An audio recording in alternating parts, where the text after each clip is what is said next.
What is it, my ducks and drakes? Welcome to the Credit Lake. Today, we are going to be reading Chapter 17 to the end of Alone, a Deceit fanfic, sequel to Forced Liar, by Uncertain Inadequate.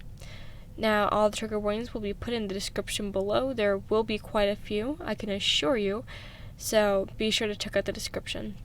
Additionally, this is the final chapter to a sequel book, so if you've not read the first book or any of the second book, I'd recommend you check that out beforehand. Thank you for listening, and on with it. Chapter 17, Virgil's Point of View. Just shut up already! The moment those words left Roman's mouth, Patton and Logan instantly fell silent. Well, all just sort of stared at Roman, expectant for what he was about to say next. Just shut up, will you? Roman folded his arms and narrowed his eyes moving between us one by one, although he never looked at me, I noticed. Hell, he even looked at Remus, but not me. Why do you feel like you can interrupt our discussion like this, Creativity? Logan raised an eyebrow at him, arms folded all the same. Because I can. But can you just shut up? I'll leave completely if you don't. And Thomas needs me. Roman's point of view. Can they shut up? I get that I'm a waste of their time here. I get that I fucked up. But I want to protect them. So that's what I did, right? I can't stand Logan arguing about this when he's wrong. It's a similar thing with Virgil, because they both hate me when they don't understand. You would honestly duck out and risk Thomas's source of income disappearing? Logan raised an eyebrow at me, and a quiet growl escaped from me. Of course I wouldn't actually do that. I'd just leave, stay in the imagination or something. Well, one look at Patton told me that he was no longer on my team. Great. I'm on my own, once again. Patton, do you still wish to support him? No, Logan. Yep, that confirmed it. Well, what now? Virgil asked as he stood up, Remus standing beside him. Do we have him leave yet, or... Virgil said that. Virgil was the one to agree with me leaving. That same side who used to love me. Who would do anything for me. That same emo who would sit with me at night as I cried into his shoulder, him murmuring reassurances to me about the world, and that I was okay. The same side who I one day planned to marry, wanted me gone. Are we at an agreement that is the right decision to make? Logan asked the three, each of them nodding. Then he turned to me. My sincerest apologies, Roman, but you must leave. Do not duck out, but leave.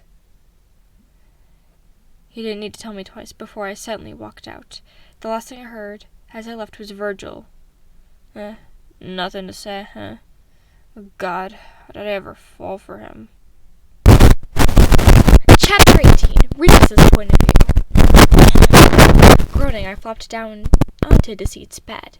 He sat beside me, sighing sympathetically. I told him everything that had just happened from 2 weeks ago till... Yeah. He got what he deserves, though, didn't he?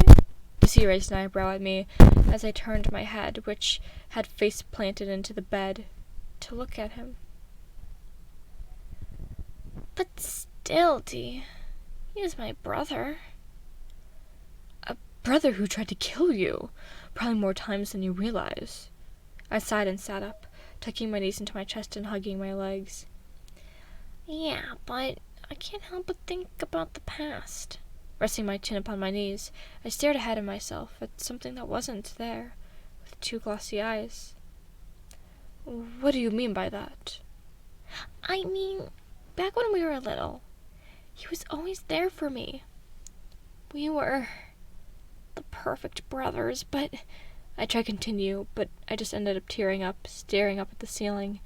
2 arms wrapped around me and quickly pulled me close into the owner of the arm's chest, allowing me to quickly cuddle into them. Deceit's gloved hand stared to run through my hair, and I began to sob for the 3rd time in 1 hour into his chest. Virgil's point of view.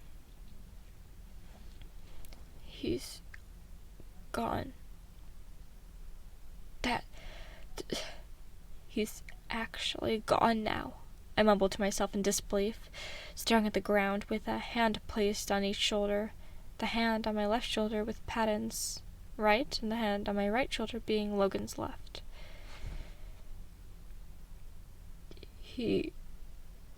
Roman, I can't. And just like that, I started to break down again. I still loved him. That was him gone. He'd probably never come back. He wouldn't be allowed to either. Memories flashed through my mind, and it only helped the tears fall down my cheeks. Sure, we started off as enemies, but then we grew closer. I still vividly remember the night we got together. Roman looked so handsome in his white suit, white, red, and goldish highlights lining it. He took me to the imagination and gave me a tour of his castle. It was so big. He led me into his bedroom, there at the end of the day after dinner. That dining hall was massive, by the way, and when we got to the large bedroom, it was so nice. It was decorated for a royal, and rose petals were everywhere, and it was just so romantic. I forced myself to stop thinking about these things, clinging to Patton and crying into his arm as he attempted to calm me down, but this was going to be hard. Chapter 19. Remus's point of view. It's been, 5 months? Something like that, since Janice's suicide. I've moved on, sort of. I miss him dearly and occasionally have moments where I think back to his body. And I can't, but I've certainly gotten better. Everything's gotten better, actually. Patton's been calmed down, and me and Deceit are light sides. More so that we're all on the same side again. Virgil's gotten over Roman as well. Roman's also been gone since he's walked out. Me and Deceit have bonded a lot. 2 months back, we accidentally found out that he has 6 arms like Janice did. How did we find out? He woke up with them out. Poor D was scared shitless. Anyways, you probably don't want to be bored by all this, so I'll just skip to what I'm doing right now. I'm currently skipping down to Deceit's room to confess. I did say I'd moved on. It's just, Deceit is just so funny and kind and caring and handsome and, oh God, he's perfect. He's everything I saw in Janice. So, I'm gonna confess. I waited too long with Janice, so maybe if I go now, then I could have a chance with him that I never got with Janice. Approaching his door, I stood outside and waited for a moment to calm my nerves before knocking. It's all right, Remus. You can do this. And then, the door opened, and it was time. Hey, Ari, you need something? He asked me with a warm smile. That smile, even though this wasn't Janice. That was the same smile that started my fall all those years ago. Yeah, actually, I need to talk to you.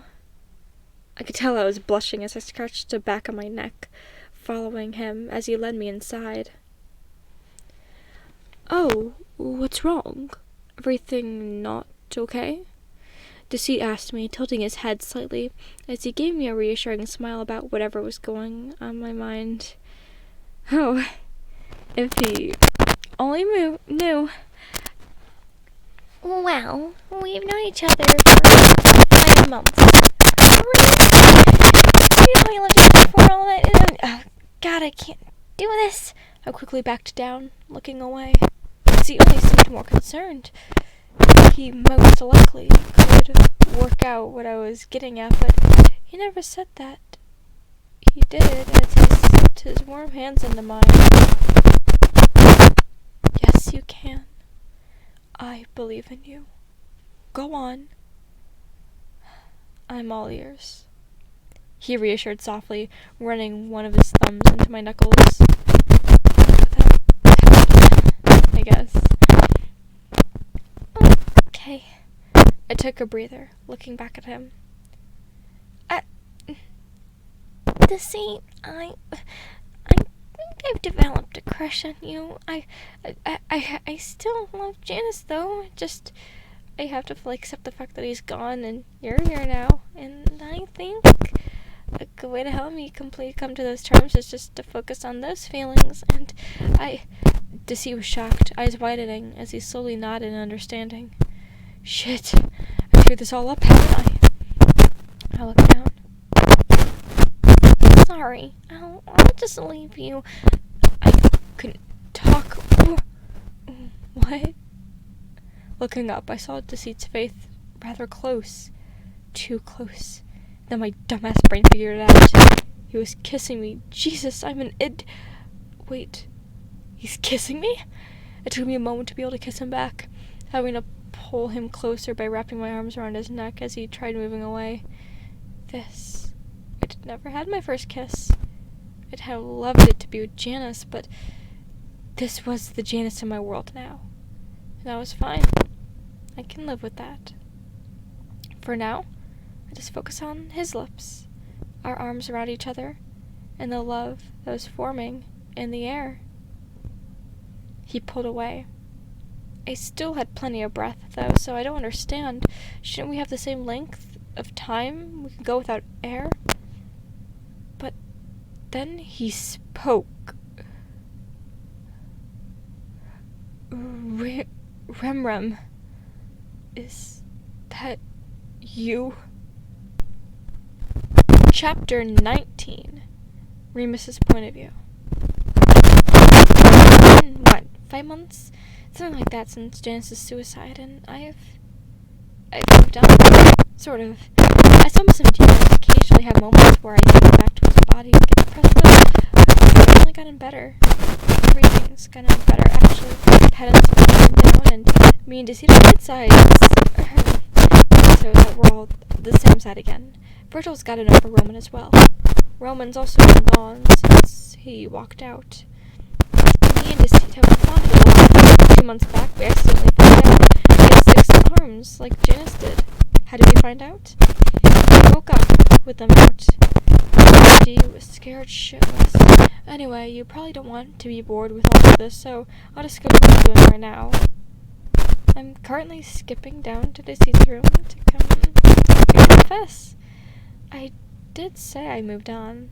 It's just, Deceit is just so funny and kind and caring and handsome and, oh god, he's perfect with everything I saw in Janice. So I'm going to confess. I waited too long with Janice.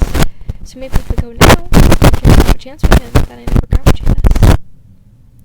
Approaching his door, I stood outside and waited for a moment to calm my nerves before knocking. I remember this.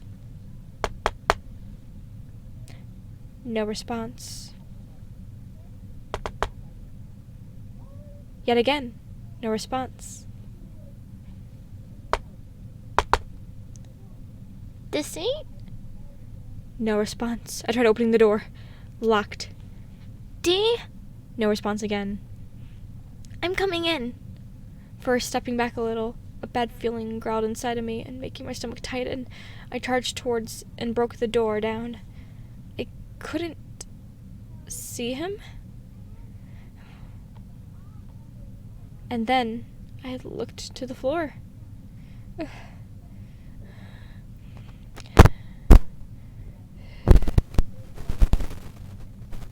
And no.